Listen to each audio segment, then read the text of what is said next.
Hey guys, welcome back to the channel. Welcome if you're new. For those of you that are new, my name is Anna and this is At Home with Anna.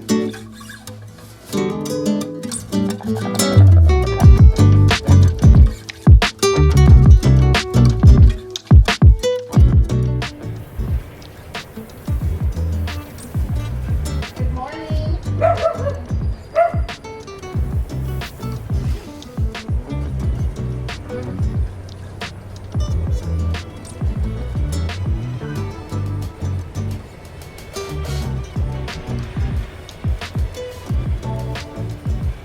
Back out in the garden today. I know, 2 videos back to back, what the heck.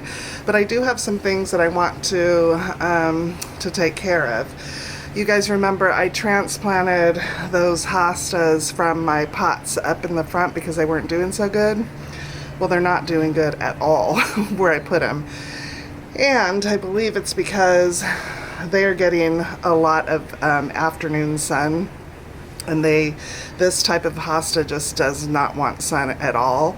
So I'm gonna get those out of the ground and I'm gonna put them in pots to see if I can save them with some good garden soil and put them back here on the back patio where it's always shaded.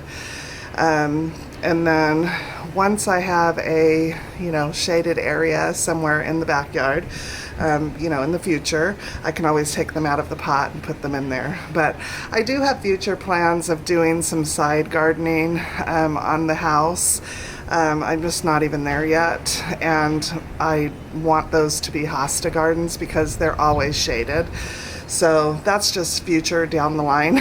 But so I will have somewhere to put them eventually, but I want to get them saved today. And then I have the Chinese fringe flower, Chinese witch hazel, the dark burgundy. I'm sorry for the dogs. They hear me out here and they want to say hi. But I have 2 of those in the front garden bed and they haven't really put on any growth at all. So I was doing some reading on them and found out that they like a lot of sun, which this backyard garden gets. So we're going to try and determine where we can put them. They get rather large, which I knew when I put them in the front garden. A lot of things that I plant are, they will get really big, but I'm planning on keeping those things smaller by keeping them trimmed back and all those things. So I'm looking at the height that gets 3 to 6 feet tall, which we won't let it get to the 6 feet, and probably not even the 3-foot span, and then it spreads the same 3 to 6 feet as well. So we just need to find a place for it back here because I want every plant that I plant, I want them to to do what they're supposed to do, except for the ones that get gigantic. Obviously, we're going to keep those tamed back. So we're going to need to find a place back here, and we'll go through the garden and we'll kind of look for a place to put them. So hopefully they do well in the transplant. I'm hopeful. But anyways, so I've got the ARBORITEE being deep root watered, and I took your guys' advice. So you guys know that I've had some brown spotting on the ARBORITEE, and I took some of your guys' advice. A few of you guys had said to reach out to our local co-op to see what the issue could be. So I did get an email back from them, and they did offer for me to take a sample of the tree and drop it off so that they could analyze it. Problem is I have 15 trees, so if I take one, they'll analyze just the one tree. But I'm gonna so what he said to me was, his name is Mitchell, and he said, scattered patches of brown foliage on recently transplanted arboritees may be the result of transplant shock, caused by the placement of the plant into a vastly different growing environment than it was acclimated into at the nursery or where it was grown. If they're putting on new growth, it is a positive. He attached a document from the Purdue University that addresses some of the common mistakes made when arborvitaes are placed in the landscape and how to avoid them, and he thinks that I'll find it useful, and which I did. So I'm not stressed out anymore. You know, I'm going to show you guys what I'm talking about. When you look at them as a whole, they look fabulous. But if you really look, you know, it makes me nervous, because there is a home a few blocks down, and they had a whole row planted and they lost 3. I don't know what those 3, why they lost them, but it just seems to be an issue with these trees. And I don't know if it's the time of year they're planted. I don't know if, you know, those people didn't give a good watering to the trees. I don't know, but what I read was once a week a good soaking. It's hard to tell, because we've been getting so much rain, and we're actually supposed to start getting rain starting tomorrow all the way until next week. We have a chance of storms. Now, that makes it tricky with watering them, because you don't want to overwater, right, if you're going to get a huge storm. But where these are planted, they're planted at the very, so we have, our yard slopes down, and then it goes down at, you know, where the ravine is. And so they're planted right here. So water doesn't really sit where they're at. It just kind of keeps going. So I can't really count on rain to do, you know, a really good deep root water for them. So he said, you know, at least once a week, and he said, you know, kind of monitor the weather, you know, that kind of thing. But I didn't really tell him exactly where they were planted, but it makes me nervous, you know. I mean, if we lose 1, we lose 2, whatever, we're going to have to replace them. So I'm not going to stress myself out over it anymore. I've been stressing out over it every single day, you know. So as far as fertilizer goes, I read that early spring is when you are supposed to fertilize these. Fertilizing them right now would force the plant to put all its energy into growing the foliage, and you don't want that going into winter. You want to have a nice strong root system going into winter when the plant goes into dormancy or stops growing. I'm not exactly sure the verbiage of that, but you don't want the plant concentrating on foliage right now. You want it to concentrate on root growth, so that when we do enter into the winter, it has a strong root system to get it through. So we are going to have to wait until early spring to get those done. There is one section of one of the trees that it doesn't look good. It looks really dry. It looks dehydrated. And I have a feeling the whole little area is going to die out. The rest of the tree looks good. The top has some growth. We will wait and see what happens, but it doesn't look good. So I might have to get my gloves on and go make sure there's no bagworms in there too. I don't know what a bagworm looks like, but I'm assuming if I see it, I'll know and I'll be able to get rid of it. But yeah, so anyways, so that's the whole situation with the arborite. That is what I'm dealing with. But let's get these hostas out of the ground and into the pots and save them. Hopefully, I'm going to have to cut off some of the foliage. I might have to cut them all the way back. I'm not sure. And keep our fingers crossed that that they do well. I only have 1 bag of soil. I bought pretty small pots because they're small hostas. So I'm hoping 1 bag is good for them, but we'll see. Anyways, so let's go ahead and do that, and then we'll look for a place in the garden. After we're done doing that, we'll look for a place in the garden for the fringe flowers, or the fringe. They call it Chinese witch hazel too. So you guys will see it when we do, but we'll look for a spot for those. And yeah, so let's go ahead and get started.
Okay, so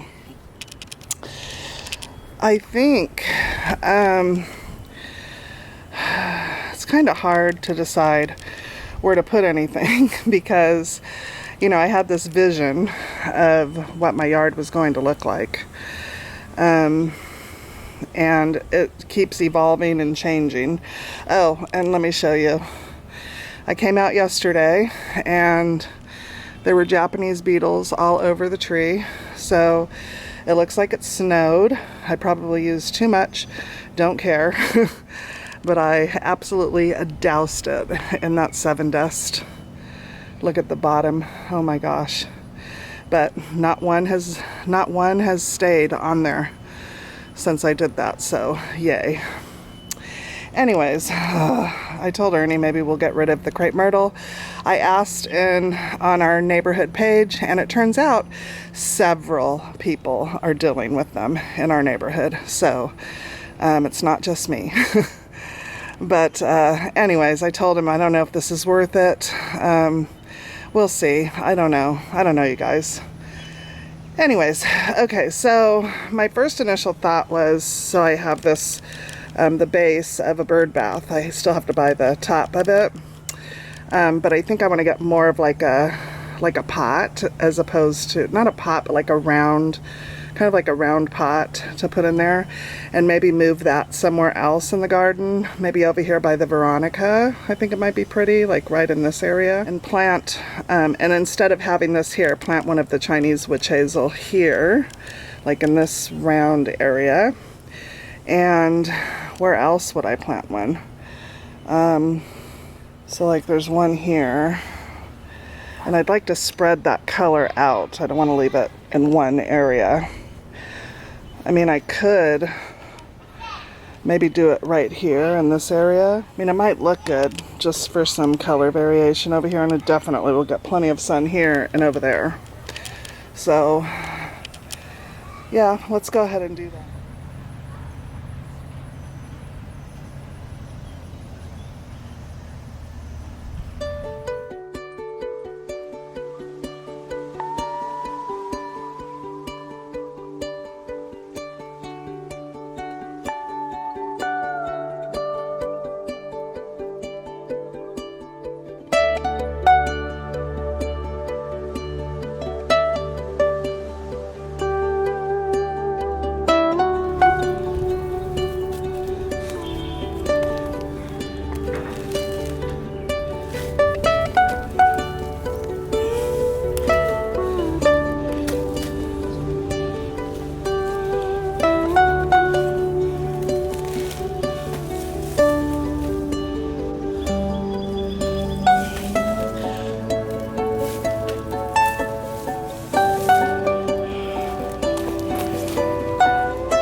Okay guys, I'm really liking that.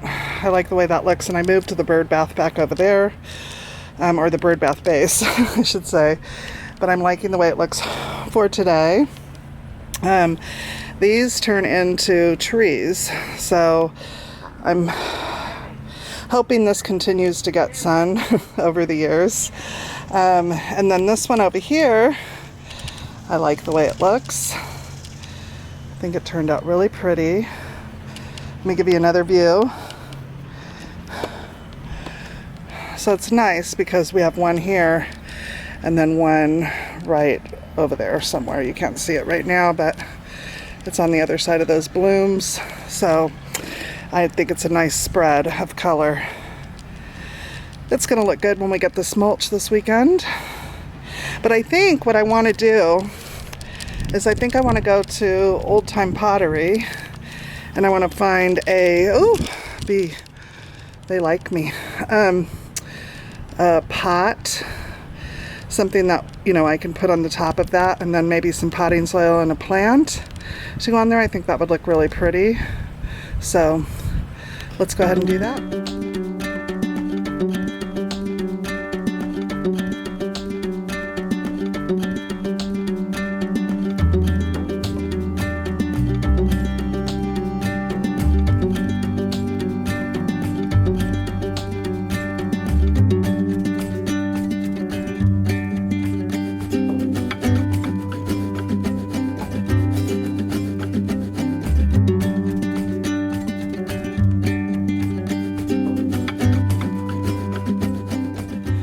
Okay guys, it is a whole nother day. Actually it's a Sunday that I'm filming this, and we just got back from the nursery and Ernie picked up some of the privets to go alongside the crepe myrtle. But I wanted to show you guys, I ended up getting this pot at Old Time Pottery, and I got it on a sweet deal. It was like $12 on clearance. I'll give you a close-up look of it in a second. And I was at Home Depot looking for something to put in it, maybe some flowers, and I saw this big beautiful coleus and decided to go ahead and put that in there. And it just fills the whole area and looks so good. And Ernie put a spotlight on it, so it's so pretty at night. But let me give you a closer look up of what we got. Hopefully that is clear because it's kind of humid out here. My camera's getting a little foggy, but isn't that a beautiful coleus? It's ginormous. So this is the pot. And I try to get something that, you know, obviously I'm not going to find something that matches the base, but something that was complementary and I think looks so pretty in the garden. I think it looks so good, what we planted here. So, Ernie bought 10 of the privets and they are ginormous. Already so big, so it's going to have such an impact. He bought 10. 1, 2, 3, 4, 5, 6. He's going to be able to get them pretty close together, I think. I'm not sure. He might put 1 or 2 on this side too. We'll see, but that is what we're taking care of today. And I wanted to show you guys. You see that sweet little bloom on my crepe myrtle? I'm so happy about that. So happy about it. I may get some blooms this year. I may. We shall see. Anyways, we're going to go ahead and get these in the ground. I can't wait to see what it looks like once they're all in. It's going to be such a sweet little hedge. Such a nice entrance into the garden. It's going to be lovely right here. Isn't that pretty? All right, let's go ahead and get these in the ground.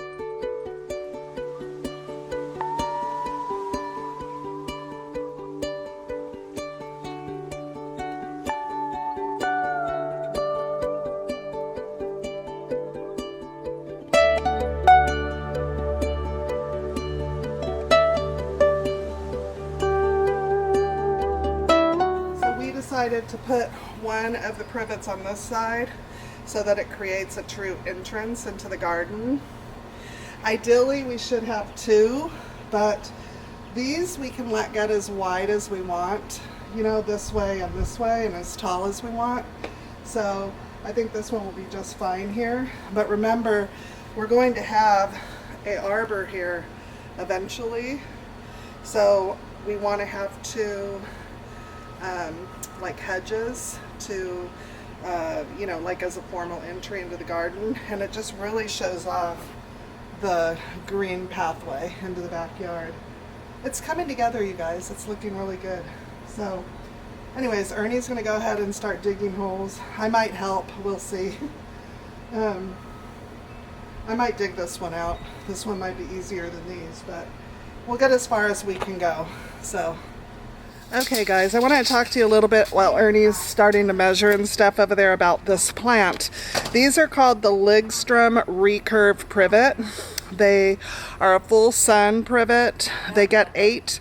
If you let them just go to their mature height and width, 8 feet high, 6 feet wide. So this is going to fill in really nice. It's a really nice solid hedge. The watering for this is just keep them moist. They tolerate a wide range of soils. I think they're going to do just fine here in our rocky clay soil that we have. And this one says it is zone 7. I'll put the name of it here. I'm not sure if I'm pronouncing it right, but I'll put the name here so that you guys can look and see if it's something that you might want to have in your yard and see if it's zoned for your area. But I'm excited about it. I think that it's going to look so beautiful once they all grow in and we get them all trimmed and square, and it's just going to look so beautiful.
neighbor's mowing, so excuse that. But while Ernie is digging the holes, I'm going to go ahead and take care of some of those brown spots in the trees.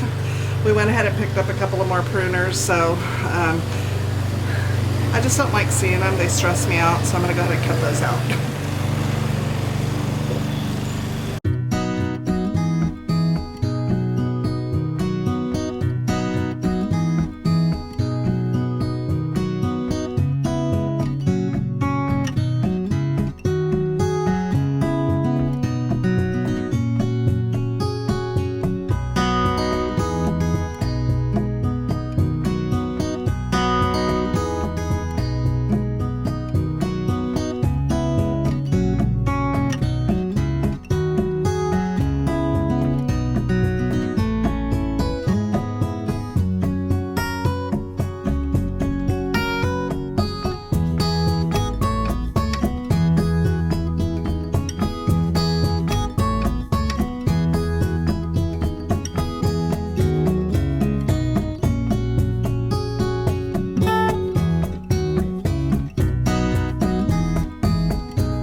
Okay, quick update.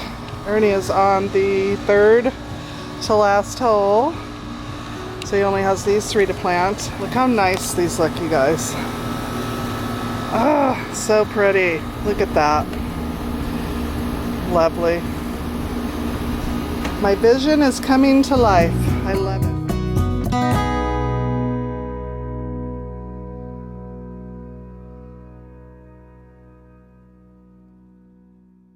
Okay, you guys, we are all finished. Ernie just got everything watered in. Oh, it looks so good. I'm hoping you guys can get the full effect from this, but the only thing that I need to do this coming week is pick up the mulch and get this all mulched. But Ernie got them planted, the landscape fabric down, and they're looking good. Okay guys, that's gonna do it for today's video. I hope you guys enjoyed. It is so much fun having my vision come to life. It is so much fun putting things in the ground that I envisioned. I'm having such a good time sharing it with you guys. I hope you guys are seeing the vision come to life. The arbors are gonna make a huge difference. We got everything cleaned up. We are tired. It is Sunday. Ernie leaves tomorrow, and he said next weekend we're taking the weekend off. No more gardening. So I want to thank you guys so much for watching and staying till the end. I appreciate you. Please make sure to leave me a thumbs up and a comment. It really helps my channel out. It lets YouTube know that people are liking my videos and enjoying my videos, and it pushes it out to people who enjoy this type of content. So I'd really appreciate that. Anyways guys, thanks again, and we will see you in the next video. Bye!